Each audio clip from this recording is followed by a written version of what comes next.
I heard about Greenlight Maine on Facebook one day. 5 different people sent me a link and said, hey, this was made for you. So here I am.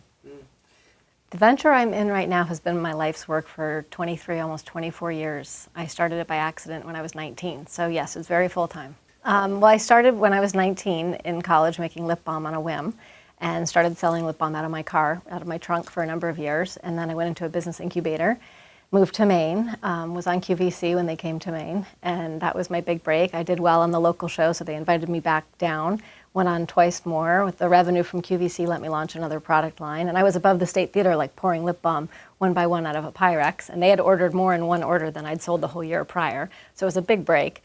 And then they kept asking me to come back. I had a great time. I loved being on TV, so that was fun. And then I launched another product, did a guerrilla marketing campaign, landed in 40 national magazines, Vogue, 17, Elle put it in, and it went from being this tiny business selling to natural food stores to selling to gift industry stores all over the country and the world. Well, here's the thing. So that all happened, and then I started a family. So for the last 15 years, I've been raising kids and growing my business. The idea was to keep it sustainable and healthy while they were little, and so I could focus on them while I toggled my staff and my business and growth and sort of following the steady stream. And now my kids are big, and now I have the time and energy to take it to the next level. And my theory was always, I'm not going to take outside capital or investment until I'm in a place where I can focus, I know what needs to be done, and I have the energy and space in my life to do that, which is where I am now. And in the interim, the natural and organics market has just ballooned, which has been great, so the timing couldn't be better.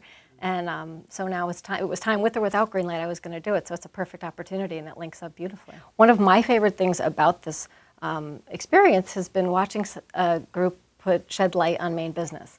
There's a lot of ingenuity here. There's a great business community. And that was one of the reasons I moved here, as I thought, wow, I was in my early 20s. This looks like a great place, a great friendly place for business. Everyone wanted to help me, and they still do. And here I am. Now I'm 23 years in, but it's the infancy still in certain ways. It's sort of a 24-year startup because now we're really kicking it into high gear. And so now I'm sort of side by side with all these other folks, and it's the friendliest competition I've ever been in. I mean, I talked to the guy I'm going head to head with yesterday, about other things, and just it's a lot of great people working together for the same thing, showing what great things Maine has to offer. So I'm psyched to be part of it. The part of mad, one of the judges asked, and he said, "You don't strike me as mad." And I said, "No, it took me like 15 years to figure out how to justify that answer. The real answer is my first label was this big, and I had to have something that was small enough to fit on it. And I put Gab on it, and it was only a 3-letter word that kind of sounded good with it. And it was a hobby. It wasn't supposed to be my life's work, so it was just on a whim. But then people kept asking over the years. So finally, we looked up mad in enough dictionaries and found one that the 7th definition was delightfully unusual. And I thought, yep, that's it. That works. So now it's Madgabs. Naturally inspirational, delightfully unusual.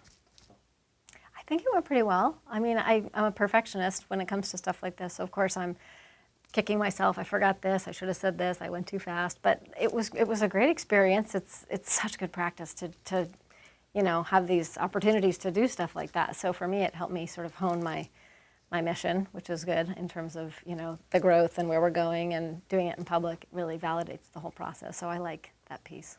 I'm here because I'm finally ready to take in money from the outside, whether it's loans, capital, investment, or prize money. And I have spent 23 years scrimping in every penny and learning how to operate on a really tight budget, so I can make that go really far.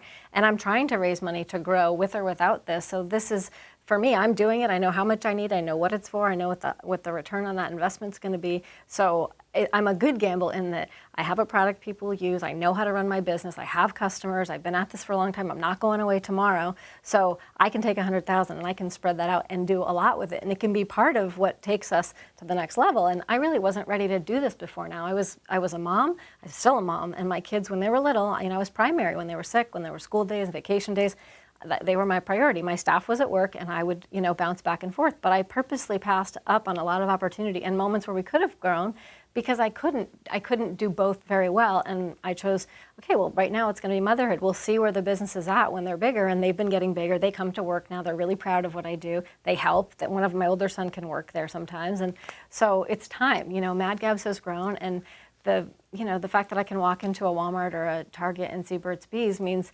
I can go there too. There's absolutely nothing can stop me. I say the same thing to all the folks starting out when they come talk to me that I didn't want to hear when I started, which is do your planning ahead of time. If you're going to lose money, do it on paper first. If you're going to make money, figure out how you're going to do it on paper first.